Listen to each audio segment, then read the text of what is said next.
No se diga más por Top Latina. Con el aplauso merecido del doctor Francisco Álvarez Martínez. Álvaro. Doctor, bienvenido. Feliz año para usted. Gracias por la invitación, un placer como siempre. Cuénteme, yo le voy a hacer una pregunta genérica y por ahí vamos a comenzar. ¿Cómo está todo? Depende. Toma ahí, tú no querías.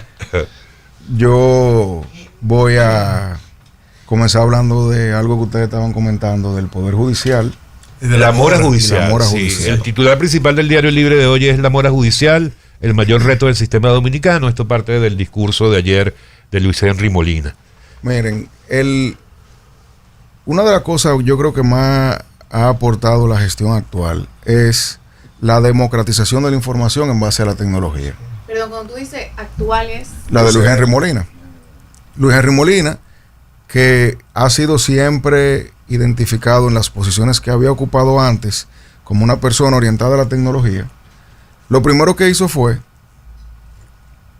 y esto lo he visto yo con mis ojos, implementar un servicio bueno, no voy a decir la empresa por si acaso, un Power BI, que es básicamente ustedes ven la pantalla en Batman, en The Dark Knight, que ellos ven toda la información ahí en vivo. Un dashboard.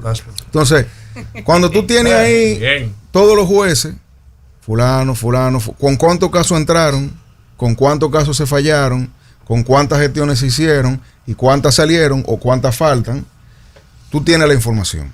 Por aquello de que lo que no se mide no se mejora y tú tienes la información enfrente. Y eso es algo que yo siempre dije que debería ser público. Eso debería estar en internet para que los magistrados que se quedan atrás tengan vergüenza. Claro.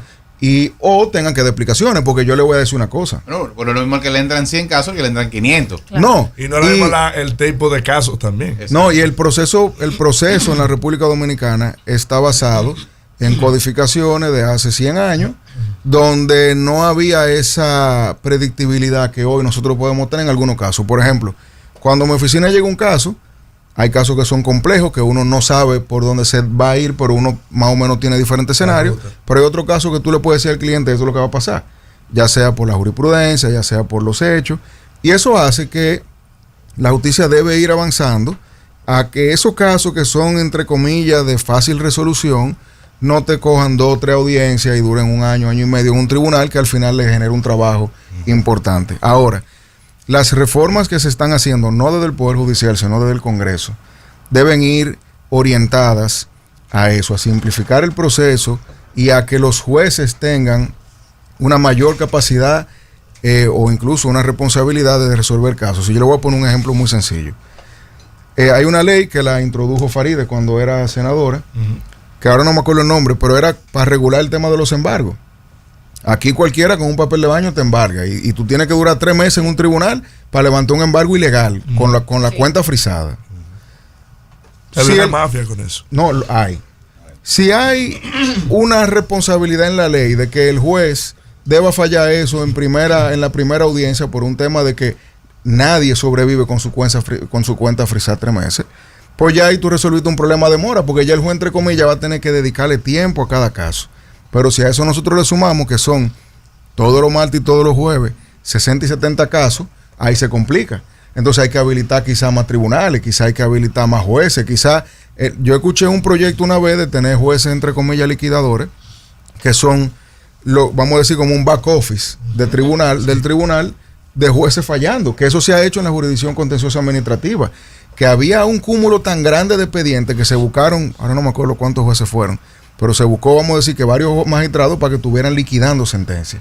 Y se logró, entre comillas, ponerse un chin al día. Entonces, con la data se puede hacer muchas cosas. La mora se ha reducido significativamente en la Suprema. Yo se lo digo porque cuando uno recibió un caso, uno le decía al cliente, mira, y en la Suprema 2 o 3 años. Y eso eran 2 o 3 años. Y quizá más. Pero ya no, ya hay sentencias que te salen en 6 meses. Te salen en 8 meses. Y como uno se da cuenta, ellos publican todos los meses las sentencias que salieron. Si tú buscas un caso de eso, hay una página que se llama, creo que juriteca.do, que es como el portal de búsqueda de ellos. Sí, sí. No, que ahí uno puede, por ejemplo, buscar cuándo entró y cuándo salió. ¿Hay alguna materia en la que tengamos más mora? O sea, civil, administrativo, penal. Por ejemplo, en tierra hay un problema. Y en temas, por ejemplo, te voy a poner un ejemplo, en tema de tierra, tú tienes un tribunal de tierra que interactúa con la jurisdicción inmobiliaria. Entonces yo voy a una audiencia y el juez tiene que pedirle al registrador que haga tal cosa o pedirle a Mensura que haga tal cosa. Y entonces en esos trámites se van 2 años. Yo le digo la verdad porque cuando tú le dices a Mensura que te mande un oficio técnico diciendo cuánto vale un terreno, eso es algo que toma tiempo porque ellos no tienen 200,000 agrimensores, ni tienen los recursos para tener terreno, tú no puedes. Y hay que hacer 1000 cosas. Entonces, las materias que interactúan con otras instituciones normalmente tienen ese problema de mora, porque aquí nosotros tenemos un país donde para yo decirle a Máximo que me dé el café, yo tengo que firmar una cosa y dejarla aquí. Yo no se la puedo dar yo. No. Y tiene que él mandarla a buscar y llevarla y entonces ponerla ahí y firmarla. Y después hay que esperar un mes más para yo ir a buscarla. Es lo que pasa con la solicitud de acta de nacimiento, por ejemplo. No, es increíble que una institución pública en pleno año 2025 ya te pida un acta de nacimiento. Claro. Cuando ellos deberían saber que yo nací y dónde y cuándo. Entonces, y máxime que fue, por ejemplo, en un hospital público. Óyeme, cualquier documento que esté beneficiado de un registro público y que una institución pública me lo pida es una confesión de ineficiencia administrativa. Claro. Y más, porque yo tengo los medios de buscar 20,000 actas de nacimiento, se me da mi gana. Pero hay gente que tiene que salir de su campo, venir a la capital, coger 2 o 3 carros públicos, con dinero que no tiene, durar 2 y 3 horas haciendo fila en un punto GOV, para ver si le resuelven, con poca información, porque también a veces no tienen ni el documento. Eso es un calvario. Y es una confesión de ineficiencia cada vez que una institución pública te pide algo que ellos deberían tener. ¿Cuáles son los retos? Bueno, Luis Henry mencionó algunos, pero ¿cuáles son los logrables? Esa mora, con los problemas que hay, con la falta de comunicación interinstitucional, ¿puede bajarse? No, la mora ha mejorado, se ha reducido mucho. El problema es que no lo suficiente para uno sentir que la justicia funciona como debería. Pero yo le digo, ustedes van a un salón de audiencia hoy a la feria y una sala te puede tener 70 casos, 60 casos. Wow. Pero si tú vas a la provincia se meten en 120. ¿No deberíamos, por ejemplo, en materia civil, empezar a pensar en un modelo sin audiencia? Porque al final, eso, una materia que es eminentemente documental, en la cual los abogados van a subir a un tribunal para decir que tomen en consideración lo que ellos acaban de poner en el escrito ampliatorio y que le den un plazo para reforzar el escrito. O sea, eso es todo lo que se dice en materia civil. Eso es algo que se ha discutido durante creo que 20 años que tiene rodando un proyecto de Código Procesal Civil. Lo que pasa es que nuestros congresistas lo que son es políticos, no están interesados realmente en producir piezas legislativas que mejoren la administración de justicia, a menos que venga alguien del partido y diga esto es lo que va.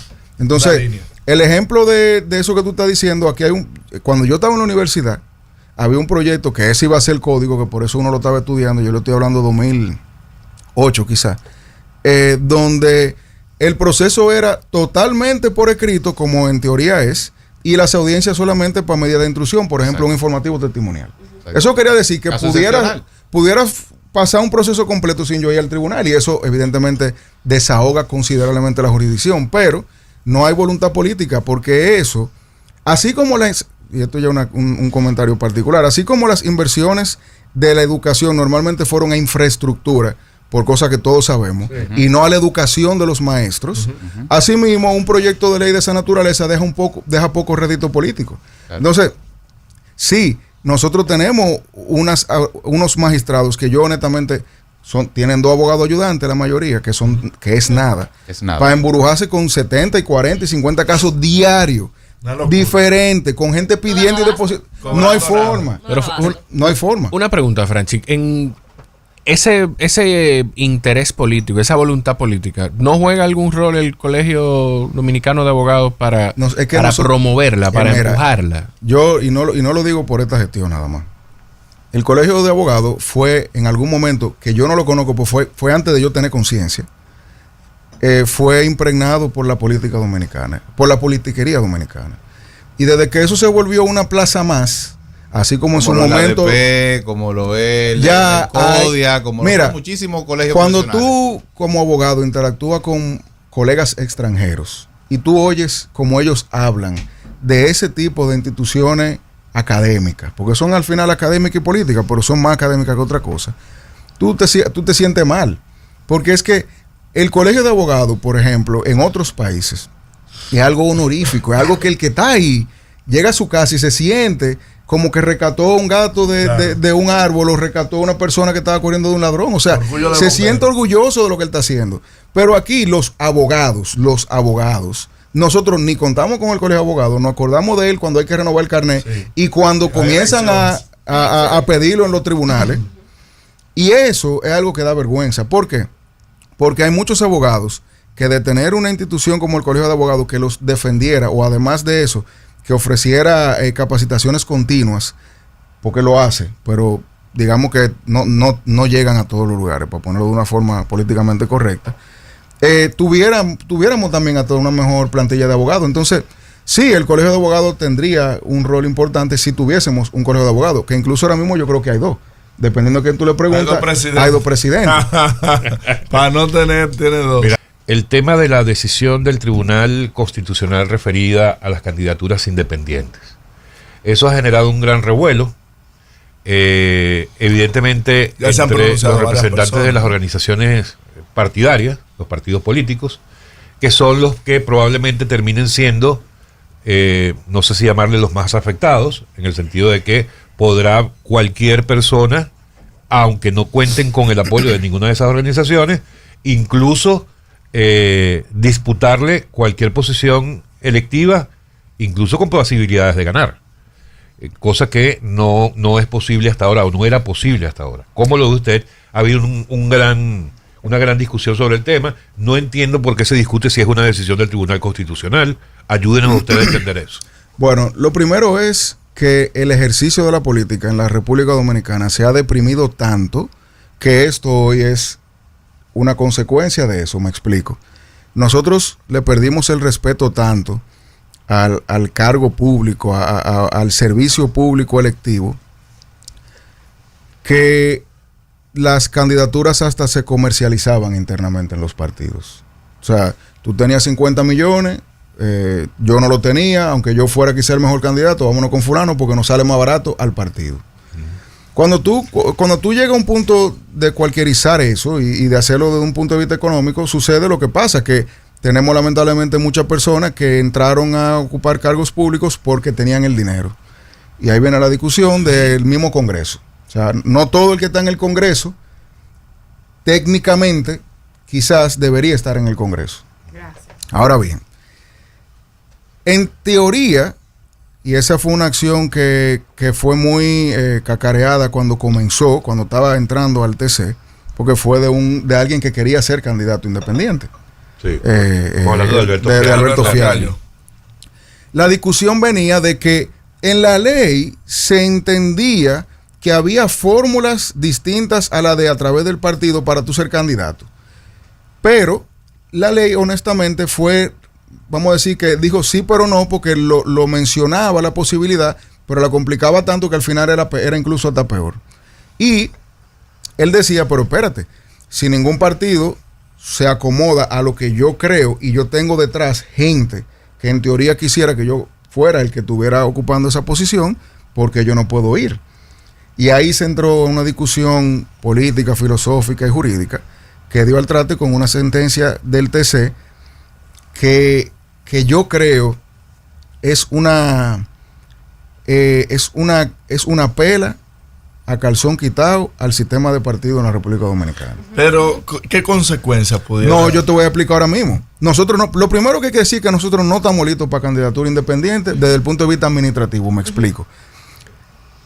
Aún teniendo una ley, entre comillas, lo suficientemente buena para que el dinero sucio no entre a las campañas, el dinero sucio es lo que financia la campaña. Claro. Sin los candidatos saberlo a veces. Porque la verdad es que no todo el que llega a aportar va vestido de narcotraficante, va vestido de lavador, sino que son gente que probablemente tienen 20 años haciendo vida pública.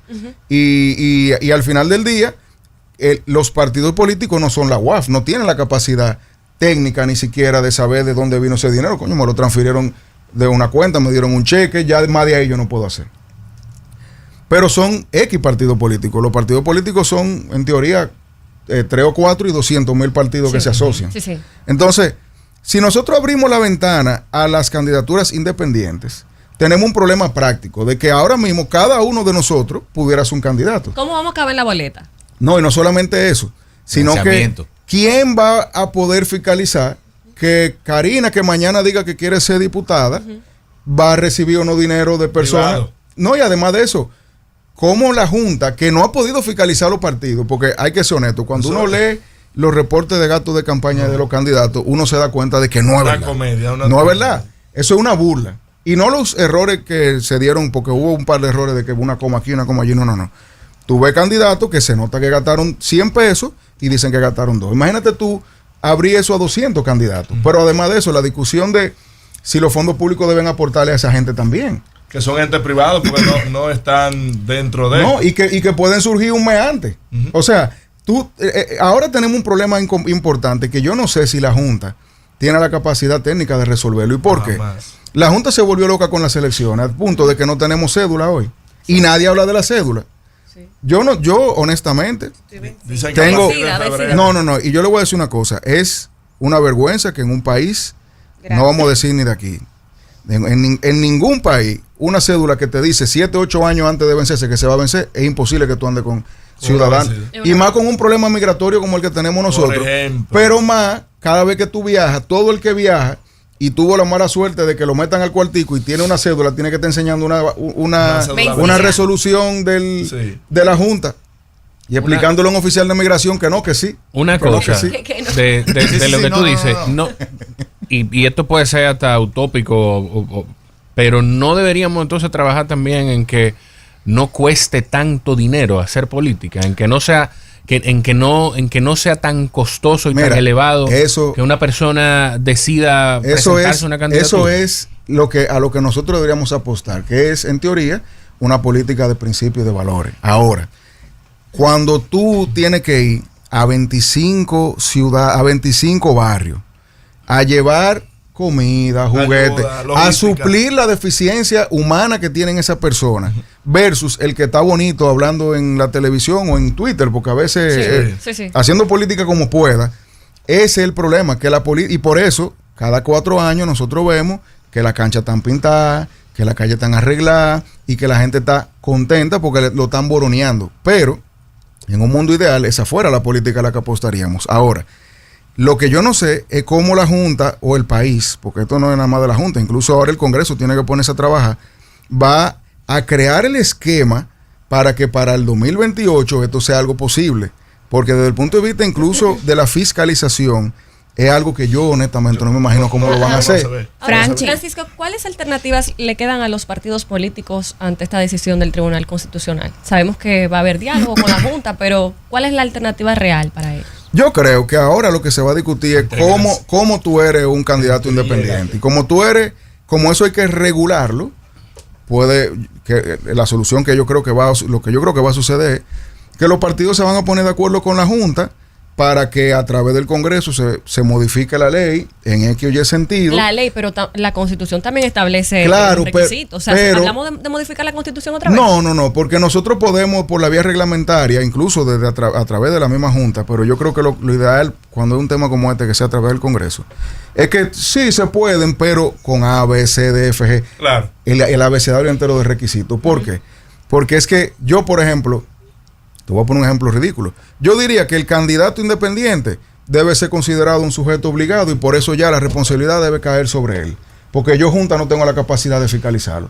Ya con eso, cualquier loquito, cualquier Pablo Escobar no va a querer ser candidato porque fracasó ahí mismo. Claro, va a tener que abrir todo. Bueno, Franchi, yo te voy a decir que hay 9 países de Latinoamérica que tienen la figura del candidato independiente dentro de la legalidad. O sea, serían 9 países que tenemos como República Dominicana de ejemplo de cómo podría ser el camino a poder construir esto.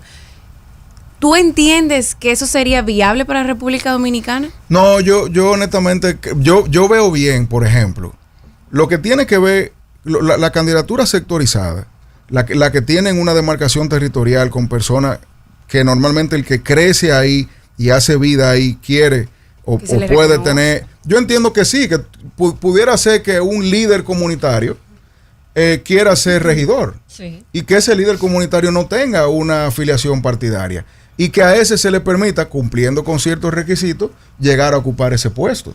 Eso yo lo veo bien, incluso lo veo natural, orgánico, porque ahí tú tendrías gente que en vez de estar apostando a escalar en un partido, y conocemos muchos compañeros que han hecho todo para escalar y no han podido, sencillamente porque no le han dado la oportunidad, ya el trabajo sería de campo. Y ahí yo creo que estaría una mejora considerable en cómo se hace la política. Pero tú estás dejando algo fuera de que esos candidatos independientes, la Junta tiene que darle un espacio para observación en las elecciones, sí, en los colegios electorales, que eso también complica un poco más. Bueno, ahí va las regulaciones que se tienen que tirar, sí, y cómo tú vas a modificar eso. Sé que tenemos que ir a la pausa, ¿verdad?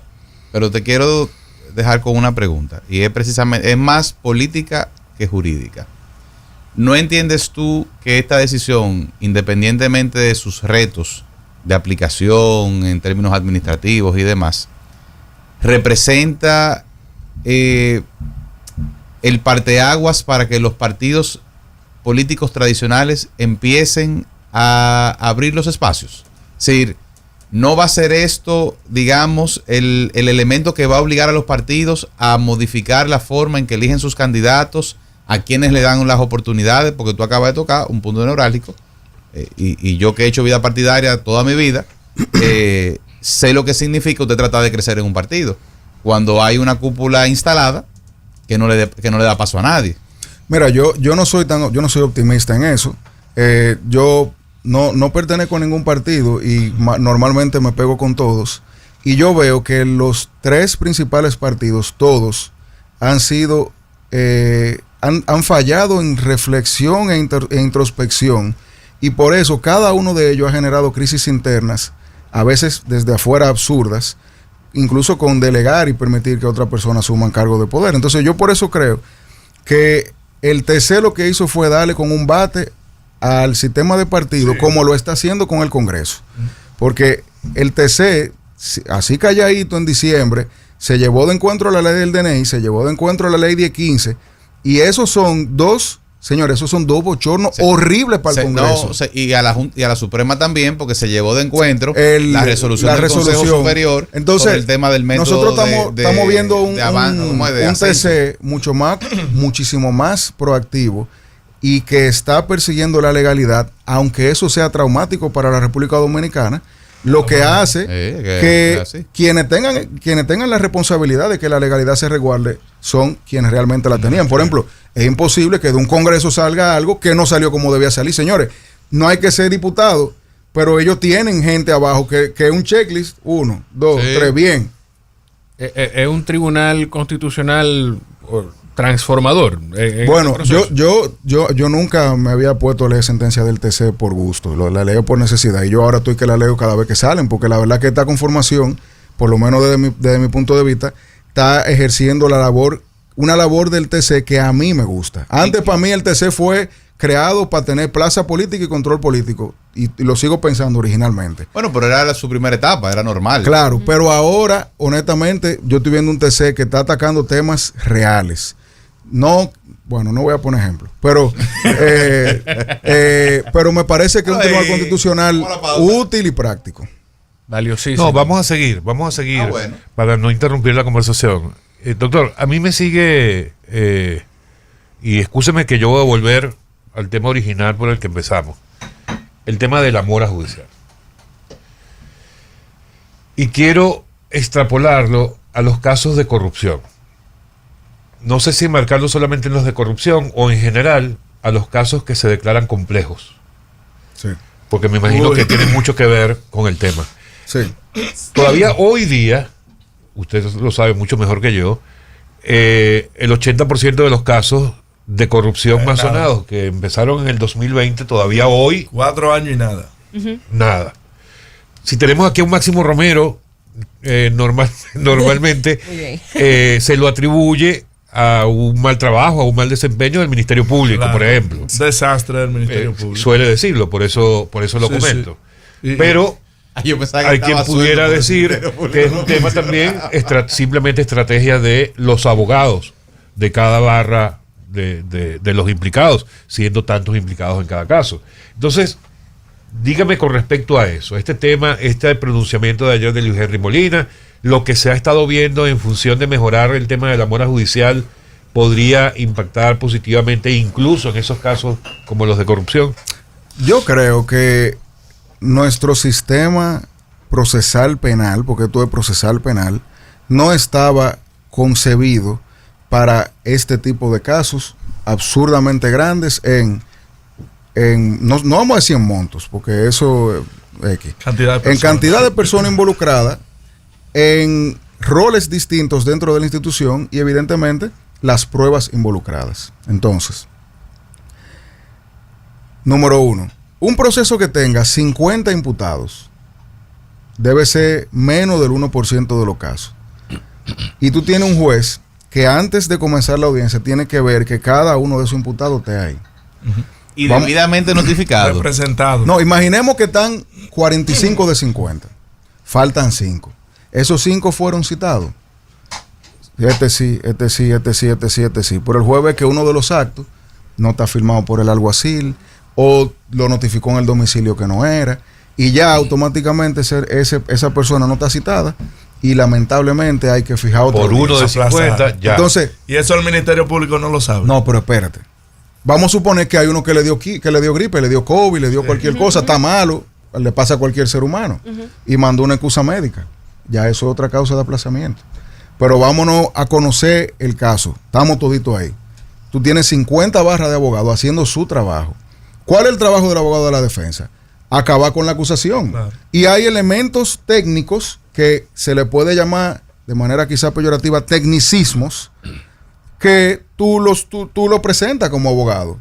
Y que el derecho, al ser un juego de ajedrez, si tú cometiste el error de ponerme el caballo de frente y yo me lo voy a lamber, escúchame que lo diga así, es un error tuyo, no mío. O sea, el malo no es el que haciendo su ejercicio de su profesión se beneficia de un tecnicismo. Claro. Ahora, yo creo que nosotros nos dejamos montar en un carril de populismo penal, que fue una de las cosas que ayudó a que el gobierno actual llegara al poder. Claro. Porque la gente estaba harta del PLD y el PRM se montó en esa ola, lo cual es normal. Y yo creo que esa narrativa no se supo desmontar o diluir en el momento adecuado y siguió siendo, lamentablemente, una política pública de este gobierno, lo cual puso en eso una carga que no la tenía. Es decir, de ahí no iba a salir el problema, no se iba a resolver el problema de los hoyos en la calle, el hambre, la falta de dinero de trabajo. No es verdad que de la corrupción iba a resolverse todo eso. Ahora, ¿por qué yo hago esto? Porque nosotros estamos ahora mismo en un proceso que todavía es más populista y es el tema de la Procuraduría. Sí. Cargarle a la elección del procurador la independencia del Ministerio Público fue un grave error, me parece a mí, de esta administración. ¿Por qué? Porque los estamentos institucionales y estructurales de la ley orgánica del Ministerio Público hacían que pasara lo que pasó en esta gestión, que fue una discusión entre una adjunta y la procuradora, sí, donde la adjunta entendía que sí, la procuradora entendía que no, o viceversa, y no pasó nada, no pasó algo. Entonces, si eso no es un ejemplo de independencia dentro de los estamentos del Ministerio Público, nada lo es. Pero voy más lejos. Es falso que el Poder Ejecutivo no tiene que tener incidencia en la Procuraduría, porque las políticas públicas se construyen de la mano con la Procuraduría, lo dice la Constitución. Entonces, tú no puedes tener un procurador y un presidente que no puedan hablar, para ponerlo desde un punto de vista ilustrativo. Entonces, yo hago ese comentario porque nosotros tenemos que tratar de dejar de montarnos en las olas y ver objetivamente lo que está fallando en el proceso judicial. Mire, número 1, la duración máxima del proceso son 4 años en caso complejo. Ninguno de esos casos va a durar menos de 4 años. Y cuando comiencen a caerse esos casos por duración máxima del proceso, se van a comenzar a buscar quién es el culpable. Máximo diría, el Ministerio Público es el culpable. Yo creo que el Ministerio Público, al abrumar con páginas y pruebas, se creó un problema que después se le explotó la cara. A sabiendas. No, porque ellos mismos en camisa de 11 varas. No, yo te voy a decirte una cosa. Es difícil. De manera intencional. No, pero oye lo que yo digo, es difícil. Porque acuérdense que el Ministerio Público, el fiscal actuante, ejerce una función pública. Entonces, si él tiene 100 pruebas que él encontró y él va a depositar 30, imagínate que la 31 era necesaria y él la dejó fuera porque él pensaba que no era necesaria. Él tiene un lío ahí. Entonces, ¿qué es lo que hace el fiscal? Él deposita las 100 porque eso no es un problema de él, así él se cuida.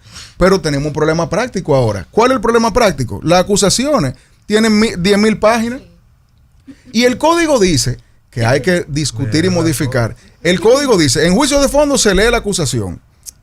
Ahí hay una discusión técnica. Se lee completa con punto y coma, o lo que quiere el legislador es que el imputado sepa de qué se le acusa. Exacto. Es lo segundo. Claro.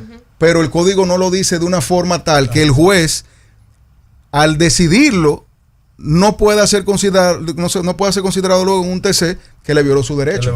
Entonces, perdóname, para que eso quede claro para la audiencia. O sea, por lo que se lee en 10.000 páginas, por decir ese número, es porque el juez pudiera decir, no, que el imputado sepa de qué se le está acusando. Esa es la interpretación que yo le doy. Mira, de que hay que leer la acusación. El proceso pero para que más adelante el imputado no diga, no, a mí se me violó mi derecho porque no se me leyeron mis 10.000 páginas. El proceso penal es qué, cómo, cuándo y dónde. Francisco entró al estudio, se robó la taza, la puso en el carro y fue y la vendió en una compraventa el 25 de febrero. Ese es el proceso penal. Si tú lees las acusaciones del Ministerio Público o las acusaciones de cualquier persona, lamentablemente eso está disperso en las 10.000 páginas. Sí. Hay algo que en teoría el Código Procesal manda a que hay una sección de la acusación donde a mí se me diga qué fue lo que yo hice, qué es eso, cómo está descrito en la ley y cuándo. Y eso normalmente está disperso. Eso no está mal, es una técnica que yo personalmente no la uso, pero eso se usa y a cada rato. Y cuando la usan con un imputado mío, yo la reviento. Ahí no hay una claridad de qué es lo que mi imputado hizo. Porque no es hacerme cuento de cómo yo vivía. Es decirme qué fue lo que yo hice porque es un tipo penal. Claro. Ahora, todos esos casos están ahora mismo siendo víctimas de cómo se concibieron. Pero yo honestamente, si fuera Ministerio Público y tengo 200.000 pruebas, me daría miedo dejar una fuera. Porque así mismo me acabarían si el caso se cae por X o por Y. Ahora, ¿qué es lo que yo creo? Nosotros tenemos que tener la discusión objetivamente. Nosotros tenemos que, desde el Congreso, entender que el proceso penal debe ser adaptado a los nuevos tiempos. Y eso no es firma digital, videoconferencia, no. Eso es agarrar y ver qué es lo que está pasando, qué es lo que está fallando, el tema de la prisión preventiva, el tema de la prueba, el tema de la duración máxima del proceso. El legislador del 2015 se equivocó. Porque antes del 2015, con la ley del 2002, eran 3 años y 4 años. 3 años para casos normales y 4 años para casos complejos. Y aquí en el 2015, por error, de 3 años se subió lo normal a 4, pero se dejó igual el de caso complejo. Y hay unos meses que se le pueden sumar, pero eso es otra discusión. Entonces, por ejemplo, si a mí me preguntan, los casos complejos deberían ser, el plazo máximo de un caso complejo debe ser aumentado. Claro. Pero no automáticamente, sino que el juez tenga entre tanto y tanto, según el caso. Porque no es verdad que por un caso complejo puede ser de 30 cheques falsificados. Sí. A mí. O sea, no tenemos que ser 100 imputados. Podemos ser 3 imputados, podemos ser 4 víctimas y 100 cheques, y eso puede ser un caso complejo. Y no es verdad que yo debo tener entonces 6 años que aguantar el yugo de la justicia, porque si no, ahora el juez lo que debe decirle es, mira, yo tengo, la ley me da entre 4 y 8 años, para poner un ejemplo, pero en este caso yo le doy 6 meses más. Y así tú obligas a que el proceso judicial pueda caminar, se me garantizan mis derechos, pero además de eso también se suma algo que es que se le da más control al juez de controlar, valga la redundancia, su proceso. Doctor, nos tenemos que ir, pero no se puede ir sin decirme quién es el nuevo o nueva procuradora. Nueva procuradora. Nuevo procurador. Dijo nueva. Dijo nueva. Dijo nueva. Atentos. No, quien elija a nuestro presidente Luis Abinader. Porque si él cree que por poner ahora no. Si él cree que porque lo puso colegiado, al final no sabemos qué es la decisión de él. Él está equivocado en ese sentido. Ahora, la nueva procuradora que probablemente tendremos, yo entiendo que nos enteraremos ya en un par de semanas. La nueva procuradora. Él está obligado a presentar esa terna en 2 semanas. ¿Ese aspecto de la reforma constitucional tú entiendes que es cosmético? No, totalmente cosmético.